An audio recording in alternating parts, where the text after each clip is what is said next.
মূল্যসূচকের মিশ্র অবস্থার মধ্য দিয়ে চলছে দেশের প্রধান পুঁজিবাজার ঢাকা স্টক এক্সচেঞ্জের লেনদেন।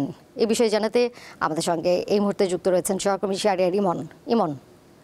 বেশিরভাগ কোম্পানির শেয়ারের দাম বাড়লেও সূচকে দেখা যাচ্ছে বেশ ওঠানামা রয়েছে, এর কারণ কি?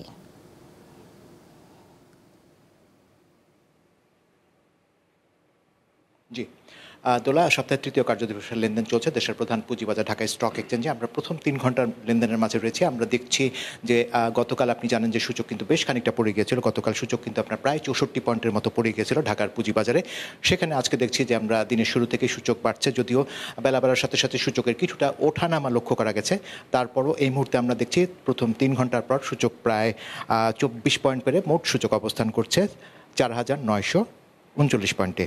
তো এক্ষেত্রে আমরা যদি আজকে দেখছি যে বেশিরভাগ কোম্পানির শেয়ারের দর বেড়ে গেছে ঢাকার পুঁজিবাজারে। আমরা দেখছি প্রায় 263টা কোম্পানির শেয়ারের দর বেড়েছে। দাম কমার তালিকায় রয়েছে 74টি, আর দামের কোনো তারতম্য ঘটেনি 50টি কোম্পানির শেয়ারের ক্ষেত্রে। তবে লেনদেনে যদি দেখি, আমরা লেনদেনের দিকে তাকালে একটু দেখব যে লেনদেনে খানিকটা ধীরগতি বিরাজ করছে। আমরা দেখছি প্রথম 3 ঘন্টায় ঢাকার বাজারে লেনদেন হয়েছে 207 কোটি টাকা। তো এই হচ্ছে মোটামুটি বাজারের চিত্র। তো বাজার নিয়ে বিস্তারিত জানতে আমাদের সাথে এই মুহূর্তে যোগ দিচ্ছেন মিডওয়ে সিকিউরিটিজের ব্যবস্থাপনা পরিচালক এবং বাজার বিশ্লেষক জনাব আশিকুর রহমান। আমরা তার কাছ থেকে বাজার সম্পর্কে বিস্তারিত জেনে আসবো। জনাব আশিকুর রহমান, আপনাকে স্বাগত জানাচ্ছি আমাদের দীপ্ত টিভির এই বিজনেস আয়োজনে। আপনার কাছে আমরা যেটি জানতে চাই সেটি হচ্ছে যে পুঁজিবাজারে আমরা দেখছি যে বর্তমানে আজকের যে অবস্থানটি, এটিকে আপনি কিভাবে বিশ্লেষণ করবেন? মানে গত 2 কার্যদিবসে তো অ্যাকচুয়ালি বাজার কিন্তু বেশ খানিকটাই পড়েছে, আপনার 1%-এর উপর মুভটা হয়েছে। এখন আমাদের যে সাইকোলজিক্যাল ফ্যাক্টর অফ 5000 পয়েন্টের যে ইন্ডেক্সটা, ওই ইন্ডেক্স থেকে বাজার কিন্তু পড়ে গেছে। সো এটা কিন্তু অবশ্যই বিনিয়োগকারীদের জন্য ভালো না, মানে ওভারঅল বাজারের সিচুয়েশনের জন্য ভালো না। মূল কারণটা মেইনলি এবার যে কারণটা হয়েছে, একটা পলিটিক্যাল একটা আনসার্টেনিটি তো গ্রো করেছে। বাট আপনি যেটা দেখবেন যে রবিবারে কিন্তু বাংলাদেশ ব্যাংক অলরেডি ডিক্লেয়ার করেছে যে 9টা পাবলিকলি লিস্টেড আপনার এনবিএফআইকে তারা কিন্তু ডিলিস্ট না, মানে তারা বন্ধ করে দেবে। সো বন্ধ করে দিলে যেটা হবে যে ক্যাপিটাল মার্কেটের রেটের ইম্প্যাক্টে কি, এটা আলটিমেটলি কিন্তু ওই 5টা ব্যাংকের মতন ডিলিস্টেড হয়ে যাবে। সো যেরকম 5টা ব্যাংকের আপনার মার্কেট ক্যাপিটালাইজেশন ছিল অলমোস্ট 5000 কোটি টাকায়, এই 9টা এনবিএফআই মার্কেট ক্যাপিটালাইজেশন কিন্তু অলমোস্ট 1500 কোটি টাকা। সো আমাদের বাজার কিন্তু অলরেডি ফ্র্যাজাইল। আমাদের বাজারের মধ্যে কিন্তু আস্থার একটা বিশাল প্রবলেম আছে, যে বিনিয়োগকারী কিন্তু আস্থা পাচ্ছে না। এখানে যখন আপনি দেখবেন যে এই যে বড় একটা ফাইন্যান্সিয়াল যে মানে ওভারহলিং হচ্ছে বাংলাদেশ ব্যাংকের থ্রুতে, এটাই কিন্তু আলটিমেটলি ক্যাপিটাল মার্কেটে আমাদের ইম্প্যাক্টটা হচ্ছে। আচ্ছা, এখানে আরেকটি বিষয় আপনার বলা যায় যে আপনার বর্তমানে যে আইপিও বিধিমালা, এটি কিন্তু খসড়া পর্যায়ে রয়েছে। তো এই আইপিও বিধিমালাটি কী অবস্থা? বাজারে নতুন নতুন শেয়ারের যোগান কিন্তু আমরা দেখছি অনেক দিন ধরেই আসছে না।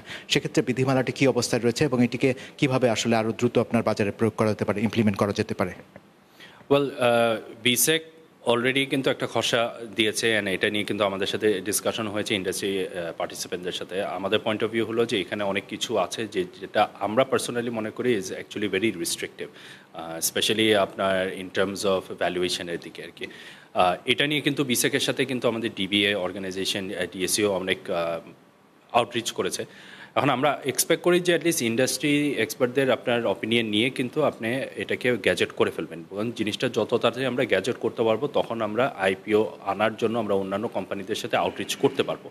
সো যতক্ষণ না পর্যন্ত জিনিসটাকে গ্যাজেট করা হচ্ছে না, ততক্ষণ আগে কিন্তু কোনো আইপিও আসবে না। এটা অলরেডি অলমোস্ট 2 বছর হয়ে গেছে, আমরা বুঝতেই পারছি যে আইপিও কেন আসছে না।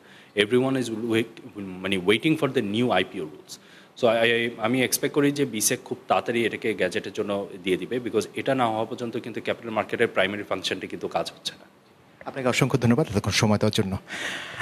দোলা, আসলে যেমনটি শুনছিলেন, আমরা প্রথম 3 ঘন্টার লেনদেনের মাঝে রয়েছে ঢাকার পুঁজিবাজারে। আমরা দেখছি সূচকের খানিকটা আপনার তেজিভাব বিরাজ করছে, এবং একই সাথে আমরা যদি বিভিন্ন সেক্টরগুলোর ক্ষেত্রে দেখি, আমরা কিন্তু আজকে দেখছি যে ইন্স্যুরেন্স, টেক্সটাইল এবং ইঞ্জিনিয়ারিং খাতের যে শেয়ারগুলো রয়েছে সেগুলো কিন্তু আপনার লেনদেনের ক্ষেত্রে এগিয়ে রয়েছে।